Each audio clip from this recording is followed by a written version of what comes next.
Where is the football expertise at Manchester United? Well, I think Don has hit the nail on the head. The one football expert they've got there is Erik ten Hag. The Glazers have had opportunities in the past to bring in experts. They've had a chance when they redid the structure of the club to bring in a football director and a technical director. What they did is chose to appoint people who were already there in John Murtagh. He's a football director. Darren Fletcher is a technical director. You know, Darren Fletcher was a great servant for Man United, a great footballer who Don will know very well, but wasn't trained in that kind of position, in that senior management position.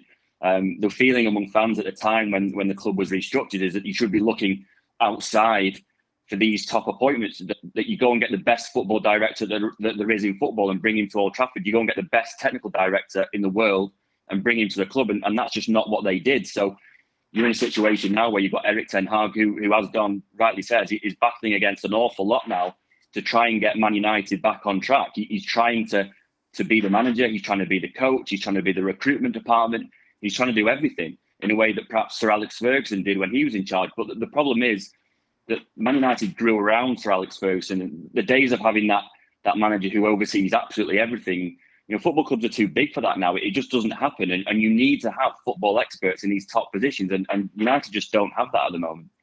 Rob, what about Jim Ratcliffe? We keep seeing his name pop up around Manchester United. Any chance that he could come in this moment and save the day? Well, it's possible that he could come in. It's unlikely that he'll be able to save the day, because at the moment it looks like he's going to only be able to buy 25% of the club, which is obviously a minority. He's going to spend about £1.5 billion on that. We think if it's ratified by a board meeting later next week. Obviously, if he comes in owning 25%, that means that the Glazers would still be in majority control of the club, which is really a disaster for the fans, because this whole process, the fans have hoped that the Glazers would walk away and that they would have new ownership and new direction and new hope. And at the moment, that just doesn't look like it's going to happen. The interesting thing about Jim Ratcliffe's bid is that even though it's only for 25%, there are talks ongoing about what kind of influence he would have. You know, would he be just a sleeping partner to put money in to redevelop the stadium and the training ground? Or would he have some kind of bigger influence? Would he be able to sort of make decisions on the sporting side? Would he be able to rip up the recruitment department and put his own men in there? Obviously, all those questions are only going to get answered if and when Sir Jim Ratcliffe comes in. You know, for Man United fans, I think at the moment, obviously they had hoped that they were going to have a clean slate with a brand new owner. It looks as if this is the next best thing. You know, Jim Ratcliffe may only start with 25%, but certainly his long-term aim is to take over the club fully in the future. Obviously, when that will be, it is anyone's guess, because at the moment, even though the Man United fans don't want it, the Glazers are still in control. Rob, let's stick with Manchester United. I was on our website earlier, saw a story about Jadon Sancho potentially leaving the club. What more details can you give us? Well, I mean, we've just spent 5 minutes talking about mess at Man United, and this is another mess at Man United. They've got a player there, one of their highest paid players, who just isn't playing. He's not available for selection because of his very public row with the manager, Erik ten Hag. Man United, on their side, say that their stance is very simple, that they aren't going to consider next steps with Jadon Sancho unless he apologises first to Erik ten Hag and also does it publicly. Jadon at the moment has decided he doesn't want to do that. And at the moment, he's training on his own. He's not available for games. He's not training with the first team squad. And because it's gone on so long, you have to think that it's going to end with him leaving the club in January.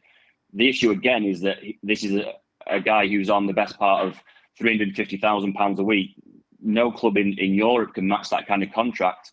So where's he going to go? The top clubs in Europe aren't going to want him. So again, United are left in a situation where they may have to facilitate his move by paying some of his wages. Again, it's just another situation that Man United don't want, and a situation that Erik ten Hag could do without. He's been linked to Juventus and Dortmund most recently. Don, how would you advise Jadon Sancho in this moment? Oh, I'd sit him down and just tell him to apologise. Even if you're not sincere, just tell him to act the part. Because at the moment, he's wasting his career. He's going backwards. He's not going to be match fit. Listen, I'm always loath to talk about a player when I don't really know what the circumstances are. I've been down that road before, Sebi, when you get into someone in terms of how they're playing and the lack of performances, and then you dig a little bit deeper and you feel or you read some blogs and you read some things about mental health issues. So you've got to be a little bit careful on the water that you tread on in terms of what's going on in the background. But what I see in terms of the relationship between manager and player, it's over. It's finished. It's old news. It's never going to happen. The one person that can solve this whole problem, whether he's sincere or not, is Jadon Sancho. And I'm pretty sure inside that dressing room, a lot of his teammates would have said to Jadon Sancho, go and do us a favour. Marcus Rashford, I would imagine, being a sort of senior pro and a good figure in that dressing room, would have said to Jadon Sancho, go and knock on the manager's door. Just go and say you're sorry. Just put on your best acting face for 5 minutes. Be sincere for that couple of minutes that you apologise, come back in the dressing room, even if you don't get on, because we've all played for managers we don't get on with. But while you're in that little bit of company, just apologise and you'll be back in the fold. And then it's up to you to train well, to be punctual, to be on time. And then if you haven't got a Man United future come January, at least you're going to be fully fit if you do go to a Dortmund or you do go to Juventus. What you don't want to do is go somewhere in January and you're miles behind, because then you're not going to look nowhere near the player that Jadon Sancho could be.